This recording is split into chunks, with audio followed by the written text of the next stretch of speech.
Hello guys, welcome back to my channel. কেমন আছো তোমরা সবাই? আশা করছি ভীষণ ভালো আছো। ভগবানের কাছে প্রার্থনা করি তোমরা সবসময় খুব ভালো থেকো।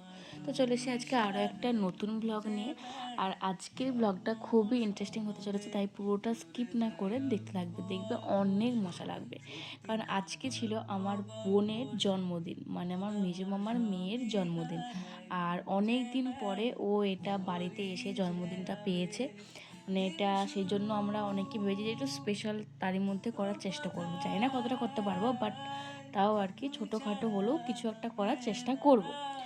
তো ঘুম থেকে তো উঠে পড়েছি সকাল সকাল, দেখতেই পেলে। তারপরে মা মাইমা সব রান্না বান্না করার জন্য তরকারি আরে কাটছে।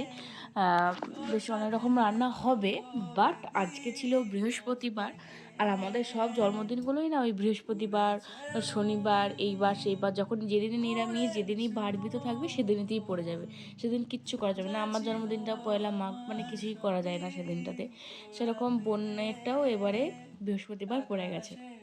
তো যাই হোক, তারপরে তো নিরামিষই সব কিছু হবে আর কি। মানে নিরামিষভাবে করা হবে, মাছ টাছ হবে, নিরামিষভাবে করা হবে। তো এদিকে তো আমাদের ঘুম থেকে উঠে দেখি যে বোন আর কেউ নেই, কারণ বোন গেছিল একটা কারণে, কেকটা নিতে। কেকটা তো অর্ডার দিয়েছিলাম, সে কেকটা নিতে গেছিলো। আরও কিছু বাজার করার ছিল, সেসবগুলো করতে গেছিলো। আর এদিকে সাথে করে নিয়ে এসছে আমার আর একটা মাসির মেয়েকে, আমার আর একটা বোন হয় এটা। তো তাকে নিয়ে এসে মনুকে, অনেক দিন পর আমরা তিনজন একসাথে হয়েছি, মানে ভীষণ আনন্দ করব এটাই ভেবে গেছিলাম আগে থেকে, যে অনেক দিন পর তিনজনে এক কাছে হচ্ছে মানে একটু তো আনন্দ মজা হবেই। মা বাড়িতে সবসময় এবারে একা একাই যায়, তো এবারে তিনজনে আছি মানে খুবই মজা করব। তো যাই হোক, আর দেখতেই পেয়েছিলে যে নতুন ঘরের অবস্থা খুবই বাজে ছিল। তো ওরা কেউ থাকেনি, ভাবলাম যে আমি ঝটাপট করে সব কিছু বাগিয়ে নেব। কিন্তু আমি ওই ভিডিও পোস্ট করার চক্করে আর ছবি পোস্ট করার চক্করে বসে সে ওরা চলে আসলো, আমার আর বাগানো কিছুই হলো না। তারপরে তিনজন মিলে একসাথেই আমরা কিন্তু বাগিয়ে নিয়েছি। তারপরে শুরু করে দিয়েছি বেলুন ফোলানো। তো এই করতে করতে দেখো 2টো বেজে গেছে। আর কতটা পেরেছি তোমরা জানাবে। মানে প্রচণ্ড পরিমাণেই নোংরা ছিল, সেগুলোকে তারই মধ্যে গুছিয়েছি হালকা পাতলা করে। সবটা তো আর গুছিয়ে কোথায় রাখবো বলো? ওইখানের জিনিস ওখানে দিয়ে রাখতে হবে, কারণ মাইমা নাহলে খুঁজে পাবে না, মামা আরে খুঁজে পাবে না, সেই কারণে। আর এই যে বেলুন টেলুন দিয়ে খাটানি, এবার বেলুনের ওই যে রাউন্ডটা, সেগুলো সব আমি একা করেছি। ওরা দুজন কিন্তু চলে গেছে চান করতে। তো 2টো বেজে গেছে, এরপর আমাকেও স্নান করতে হবে। আর এতক্ষণ ধরে বেলুন ফুলিয়ে হাতের নখের সেই নখচুল বলে না, ওগুলো তো একদম খুবই টাটিয়ে গেছে, খুবই লাগছে, উঠে গেছে। আর ঠোঁটগুলো কীরকম যেন একটা হয়ে গেছে, শুকিয়ে গেছে, কীরকম একটা সাদা পাড়া হয়ে গেছিলো। তো যাই হোক, ফাইনালি আমি কিন্তু স্নান করে নিয়েছি, দেখতেই পাচ্ছ। আজকে আমিও কিন্তু নতুন নাইটি পরেছি। এই নাইটিটা আমি সেদিনকে কিনলাম, তোমরা তো দেখিয়েছিলে আমার ব্লগে। আর এই দেখো বোনও কিন্তু টেবিলে বসে পড়েছে আর ওয়েট করছিল সবাই আমার জন্য। মা শুধু খেতে আরম্ভ করে দিয়েছিল। তারপর এদিকে ছবি তোলাতুলি চলছিল। আর আজকে কত কিছু মাইমা সাজিয়ে খেতে দিয়েছে, দেখতেই পাচ্ছ। সর্বরী মাইমা এসেছিলো একটু হেল্প করতে মেজো মাইমাকে। আর আমি তারপরে বোনিকে একটুখানি পায়েস খাইয়ে দিচ্ছিলাম। পায়েসটা কিন্তু দারুণ খেতে হয়েছিলো, মেজো মাইমা রান্না করেছিল। মেজো মাইমাই সব কিছু রান্না করেছে, খুব সুন্দর রান্না হয়েছিল। তো চলো দেখি আজকের মেনুতে কি কি আছে। আর তোমরা সবাই আশীর্বাদ করো। হ্যাঁ জানি জন্মদিনটা অনেকটা পেরিয়ে গেছে, বাট তাও আশীর্বাদের তো আর কোনো দিন হয় না। তোমরা কিন্তু ওকে আবারও সবাই হ্যাপি বার্থডে জানিয়ে দিও কমেন্ট বক্সে। দেখো হয়েছিল ভাত, শাক ভাজা, আলু ভাজা, বেগুন ভাজা, সজনে ফুল ভাজা, ডাঁটার তরকারি, ফুলকপি মাছ দিয়ে তরকারি, মানে মাছের ঝোল, তারপরে চাটনি, পাঁপড়, পায়েস, দই যেটা আমরা নিয়ে গেছিলাম, তারপরে 5 রকমের মিষ্টি, আর 1 গ্লাস জল। তো এই ছিল আজকের মেনু। কারণ আজকে ছিল যেহেতু বৃহস্পতিবার, সেজন্য মাংস করা যাবে না, তো এটা ডিউ রইল। তো আমাদের খাওয়া দাওয়া কিন্তু কমপ্লিট হয়ে গেছে, খুব ভালোভাবে জমিয়ে গল্প করতে করতে খেয়ে নিয়েছি অনেকগুলো ভাত। তো এরপর চলো, মানে দুপুরবেলাতে একটু মানে খাওয়া দাওয়ার পরে একটু ঘুম না হলে আমাদের আবার হয় না, মানে মেনলি আমার। তবে সঙ্গে সঙ্গে ঘুম পাই না। আমার কখন ঘুম পাই জানো? যখন সন্ধ্যের গড়ায় সন্ধ্যা হয়ে গেছে, তখন আমার ঘুমটা পায়। 4:30 5টা বাজবে, তখন আমার ঘুমটা পায়। দেন উঠতে করতে ওই যে 6:30 7টা বেজে যায়। এই হচ্ছে ব্যাপার। যদিও মামা বাড়িতে আছি, সেজন্য কোনো টেনশন নেই, ওঠার কোনো তাড়াতাড়ি নেই। তো তো দেখো সন্ধ্যা হয়ে গেছে, দুপুরবেলা ঘুমিয়ে গেছিলাম, দেখো চোখ মুখ দেখে বুঝতেই পারছো অনেকটাই ভালোভাবে ঘুমিয়েছি। আর উঠে দেখে কেউ কোথাও নেই, সবাই দেখি এই নতুন ঘরেতে এসেছে। তখন তো বেলুনগুলো খাটানো হয়নি, কোথায় কি পজিশনে করব সেগুলো, কারণ ডবল গাম টেপ ছিল না। তো বুনিকে বলেছিলাম যে তুই দোকান থেকে কিনে নিয়ে আসবি, তো ও ভাইকে পাঠিয়েছিল। তো দেখো ওরা কিনে এনেছে, নিয়ে সুন্দর করে আমি বলেছিলাম যে এই জায়গাটাতে দিবি, তো ওরা কিন্তু সুন্দর করে খাটিয়ে দিয়েছে। দেখো কতটা সুন্দর ডেকোরেশন হয়েছে, তোমরা কিন্তু কমেন্টে জানাবে। খুব সুন্দরই হয়েছে, কারণ ছবিটাও যেটুকু তুলবো সেটুকু একটু এনহ্যান্স হলেই হচ্ছে, বাকিটা তো অতটা দেখার দরকার নেই। বাট খুব সুন্দরই লাগছিল, ভাবতেই পারিনি এতটা সুন্দর হবে। তো তারপরে এদিকে সর্বরী মাইমা ডাকছিল, মানে মনুর নিজের মাইমা হয় যেটা, সেটা হচ্ছে আমার সর্বরী মাইমা, মানে মেজোদের বাড়িতে যাচ্ছিলাম। কারণ সর্বরী মাইমা করেছিল চাউমিন আর আমাদেরকে খাওয়ার জন্য ডাকছিল, মুনুর জন্য করেছিল আর আমাদেরকেও ডাকছিল সেজন্য খেতে। তো বুনি তো যাবে না, মুড়ি বলছে আমার পেটের অবস্থা খুবই খারাপ, আমি খেতে পারবো না। তো আমি তো গেছিলাম মুনুর সাথে, মুনুও খেয়ে নিচ্ছিলো আর আমি দুটিখানি খেয়ে নিলাম। বেশ সুন্দর লাগছিলো, অনেকদিন পর চাউমিন খেলাম তো মাইমার হাতে বেশ ভালোই লাগছিলো। এই যে আমার সর্বরী মাইমা, আর সস ছিল না, তো তাকে জোর করে পেট টিপে টিপে টিপে টিপে কতটা স্ট্রাগল করে সসটা বার করতে হচ্ছে দেখো। তারপরে খাওয়া যাওয়ার পরে সসটা ভাই কিনে নিয়ে এসেছিলো। তো যাই হোক অনেকটাই চাউমিন দিয়ে ফেলেছিল, কিন্তু যা হোক করে অনেক কষ্ট করে খেয়ে নিয়েছিলাম, পুরো পেট ভর্তি হয়ে গেছিলো। তো বলছিলাম এরপর রাতের খাবার খাবো কী করে, আজকে মনে হয় রাতের খাবার খেতে পারবো না, এতটাই পরিমাণে দিয়ে ফেলেছো। তো চলো আমরা ছোটপট আগে খেয়ে নিই। 2000 years later. তারপরে তো ফাইনালি আমাদের খাওয়া দাওয়া করে একটুখানি রেডি হয়ে গেছি, কারণ এবার হবে কেক কাটিং, সেই জন্য একটুখানি সুন্দর করে রেডি হয়েছি। আমি তো কোনো আর জামা নিয়ে আসিনি যে পরবো, তো সেই জন্য বোন বললো তুই আমার এই টপটাই পর, সেই জন্য একটুখানি টাইট ফিটিংস হচ্ছিলো, বাট ভালো লাগছিলো ওরা বলছিল। আর আমি তো বোনের জন্য যে গিফটটা নিয়ে সেটা তো রেডি। আর এই দেখো আমাদের আজকের ব্রাইড বলছে, আমার বারবার ব্রাইড হয়ে যায়, বার্থডে গার্ল, কি কিউট না একদম। কেকটার ম্যাচিং ম্যাচিং জামা, ড্রেস, ওর চুলের স্টাইল, বো সব কিন্তু একদম ম্যাচ করে গেছে। আমি এই কেকটা চয়েস করে ওকে দিয়েছিলাম, ও জাস্ট ওপরের লেখাটা লিখতে বলেছিল 26শে ফেব্রুয়ারি। তো তোমরা অনেকেই ভাবছিলে যে তোমার বোনের কি 26 বছর বয়স হয়ে গেল নাকি।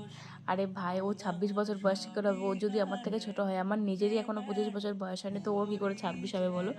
তো আমরা তিনজনই পরকে পর একদম 1 বছরের ছোট বড়, আমার 24, ওর 23 আর মনুর 22। তো যাই হোক আমরা কিন্তু সবাই সুন্দর করে একটু একটু করে রেডি হয়ে গেছি। আর এই দেখো আমাদের ডেকোরেশন কেমন লাগছে আর আমাকে কেমন লাগছে সেটা একটু অবশ্যই কমেন্টে জানাবে। সবাইকে আজকে কেমন লাগছে সেটা কিন্তু অবশ্যই কমেন্টে জানাবে। মানে আমার নিজের মেনলি পার্সোনালি ভীষণই পছন্দ হয়েছে এই ডেকোরেশনটা, সাজানোটা। বোন তো সব অর্ডার দিয়েই রেখেছিলো কী কী দিয়ে ডেকোরেশন করবে, সেগুলোকে এবার সুন্দর করে আমরা শুধু সাজিয়ে দিয়েছি। আর ওড়না টড়না দিয়ে খাটের স্ট্যান্ডগুলোকেও বেশ সুন্দর করে দিয়ে দিয়েছি, যাতে খাটের স্ট্যান্ডগুলো খুব একটা বোঝা না যায়। তো এইদিকে তো তারপরে এখন ফটো সেশন চলছে, দাদু দিদার সাথে প্রথমে তুলে নিল, আর তারপরে তুলছে এখন ওনার মায়ের সাথে, মানে মেজো মাইমার সাথে। আর মেজো মাইমা তো শুধু হেসে গোড়াগড়ি, মানে আমি প্রচণ্ড পরিমাণে হাসাচ্ছিলাম আর কি, সেই জন্য মানে সব সময় হাসছিল। তো এই এখন সবার সাথে ছবি টবি তুলবে, যে সেজো দিদা, আমার দিদা, এদিকে দাদু, মা, সর্বরী মাইমা, মনু, তারপরে আমার বোনের, মানে সে আমার বান্ধবী, তার মেয়ে, সবাই এসেছিলো, আমার ভাইপো দিব্য সবাই এসেছিলো। তো তারপরে দেখো এদিকে সবাইকে আমি যতটা পেরেছি রাখার চেষ্টা করেছি এদিকে। তো মাও একে একে এসছে, মাকেও নিয়ে এসছে পিসিমণির সাথে ছবি তুলবে বলে। আর মাকে কত সুন্দর লাগছে, খুবই মিষ্টি লাগছিলো তিনজনকে একসাথে। তারপরে আমিও বললাম চলো আমিও, মা, বোনির সাথে আমাকেও একটা ছবি তুলে দে। তো মনুর ফোন বলছে হ্যাং করে গেছে, এত ছবি তুলছে তো ফোন হ্যাং ট্যাং করে যাচ্ছে। আমি বলছি সে কী কথা, হ্যাং করে গেলে চলবে না, তাতে ঠিক কর, কারণ আমার ফোনে হচ্ছে ভিডিও আর মনুর ফোনে তোলা হচ্ছে ছবি, কারণ ওর ফোনে ভালো ছবি ওঠে, আমার বোনের ফোনেও ভালো ছবি ওঠে। তো বাট তাও আর কি। তো এইদিকে তো যখন চলছে বার্থডে রিলস, যেটা খুবই ট্রেন্ডিং, বার্থডে গার্ল, বার্থডে জারি হয় তাই এই রিলসটা বানাই। শুধু আমি এখন পর্যন্ত পাই না, কারণ আমারটা ঠিক মতন করে হয় না, তো সেই কারণে। আর এরকম সুন্দর কিউট কেক, টেস্টি কেক যদি তোমরা নিতে চাও, তাহলে কিন্তু অবশ্যই কন্ট্যাক্ট করো অহনার মল্লিক পেজ থেকে, মানে ওর কাছ থেকে আমি নিয়েছি। তোমরা তো অনেকেই জানতে চাও যে কোত্থেকে কেক নিই বা কিছু, আর অনেকেই জানো আমার কেকের ঠিকানা মানে আমি ওনার কাছ থেকেই নিই। তো তোমরাও কিন্তু নিতে পারো। খুব খুব ভালো টেস্টি একটা কেক, আর যেমন চাই তেমনটাই বানিয়ে দেয়। হয়তো আরও অনেকেই বানায়, বাট আমি তো জানি না, আমি নিই কখনো। সেই জন্য আমি যার কাছ থেকে নিই আমি তার কাছ থেকেই বলে দিলাম। আর খুবই সুন্দর হয়েছিল। এতটা যে মানে ম্যাচ করে যাবে ওর সাথে সেটা বুঝতেই পারিনি। তারপর এখন চলছে বার্থডের গিফট দেওয়া দিই। সবাইকে কী কী গিফট দিচ্ছে দেখে নাও। এদিকে মনু দিল একটা জামা, আমি দিয়েছি তো আগে একটা জিনিস আছে। আর এদিকে সর্বরী মামাও দিয়ে দিয়েছে দুটো কুর্তি। ওর মা দিয়েছে ওই বিয়েবাড়ির যে ড্রেসটা পরেছিল সেটা। আমার ভাইপো দিল 50 টাকা। এদিকে রাত্রি মানে বান্ধবী বোনের, সে দিয়েছেও একটা। আমি ভাবলাম তোকে কি বেনারসি দিয়েছে নাকি, সুন্দর করে প্যাক করে নিয়ে এসছে। আমার মা দিয়েছে 200 টাকা, সিজুরিটা দিয়েছে 100 টাকা। সবাই কিন্তু সুন্দর করে গিফট দিয়ে দিয়েছে। ও ভীষণ খুশি হয়ে গেছে। এইগুলোই তো ছোটো ছোটো আনন্দ, এগুলো তো ছোটো ছোটো খুশি, মানে মজা। আর গিফট পেতে কার না ভালো লাগে গাইজ, সবার ভীষণই ভালো লাগে। তো চলো এবার কেকটা কেটেই নিই, কারণ আমার দাদু কিন্তু এবার হাঁপিয়ে যাচ্ছে। দাদুকে অনেকক্ষণ থেকে বসিয়ে এনে রাখা হয়েছে, আর দাদু তো এত অঙ্গি ভঙ্গি দেখছে আমাদের, সবসময় রিলস বানিয়েছি, ছবি তুলছি অনর্গল, অথচ কেক কাটার নাম নেই। সেই জন্য দাদু খুবই বিরক্ত বোধ করছিল। তো তাড়াতাড়ি করে আবার কেকটা কেটে নিলাম, কারণ এখন 9টা বেজেই গেছিলো। আর কখন থেকে আমরা এখানে বসেছিলাম, 7টা থেকে। তো আমি তো ওয়েট করছিলাম কখন আমি খাবো, কিন্তু ওদেরকে আগে খাওয়াতে বললাম, কারণ আমি তো ভিডিও করছিলাম সেই কারণ কেকটা খাওয়ার জন্য আমি জাস্ট ওয়েট করেছিলাম। আমি ওর প্রেমের মানে পাগল, মানে প্রেমে পড়ে গেছি ওর কেকের প্রতি। এত টেস্টি খেতে, কিন্তু দিদা তো কিছুতেই খাবে না। আর বোন সবাইকে এখন একে একে একে একে যে খাইয়ে দিচ্ছে। তো যাই হোক, এটা নাকি বোনের সব থেকে সুন্দর বেস্ট বার্থডে। ও যেটা বলছিল যে এত সুন্দর করে বার্থডে সেলিব্রেশন কখনো হয়নি, কোনো দিনও হয়নি। তো এবারটা তোদের জন্য শুধুমাত্র হয়েছে, তোরা ছিলিস বলে তোদেরকে তোরা যে এত সুন্দর করে তুলবি আমি সত্যি ভাবতে পারিনি। তবে শুধু আমরা করছি তা না, ও সব কিছু ব্যবস্থা করে রেখেছিলো, আমরা জাস্ট একটুখানি ছিলাম বলে আর একটু বেশি করে মজাটা করেছি, এটাই যা। তো একা একা তো আর বার্থডে সেলিব্রেশন হয় না, সবাই থাকলে তবেই ভালো হয়। আর এই দেখো আমার বার্থডে গিফট আমার তরফ থেকে। ওর এক্সপ্রেশন দেখে নিশ্চয়ই বুঝতেই পারছো ওর কতটা পছন্দ হয়েছে। সত্যি ব্যাগটা খুবই সুন্দর, কিউট একদম। আর খুবই একটা মানে স্টাইল, মানে খুবই সুন্দর আর কি, সব ড্রেসের সাথে যাবে, বেশ সুন্দর। তো ওর ভীষণ পছন্দ হয়েছে। তোমাদের কেমন লাগলো অবশ্যই কিন্তু কমেন্টে জানাবে। আর ব্যাগটার লিঙ্ক চাইলে অবশ্যই কমেন্ট করো, কারণ আমিও একটা নিয়েছি, আমার নিজেরই এত পছন্দ হয়ে গেছিলো। আমি একটা হোয়াইট কালার নিয়েছি, তোমরা দেখতেই পেয়েছিলো, আর ওর জন্য একটা পিচ পিঙ্ক কালারটা নিয়েছি। তো এতগুলো ড্রেস, এতগুলো টাকা ও কিন্তু পেয়ে গেছে, ও খুব হ্যাপি হয়ে গেছে। সেটা মুখ চোখ দেখে তো বুঝতেই পারছি, এটা নাকি ওর বেস্ট গিফট হয়েছে বার্থডে। গিফট তো গিফটই হয়, বাট তাও নাকি আমার ব্যাগটাই সব থেকে বেস্ট হয়েছে। আর কয়েকটা বেলুন ফাটিয়ে আজকে ব্লগটা এখানে শেষ করে দিলাম। কেমন লাগলো অবশ্যই জানিও, ভালো লাগলে অবশ্যই লাইক কমেন্ট শেয়ার করতে একদম ভুলবে না। আর পেজে নতুন হলে প্লিজ পেজটাকে আমার ফলো দিয়ে পাশে দেখো। রাত্রেবেলা 3জনে জেগে থাকলে এই করি আমরা। তো এইসব করতে করতে আমাদের রাতটা কাবার হয়ে গেছিলো। বাই।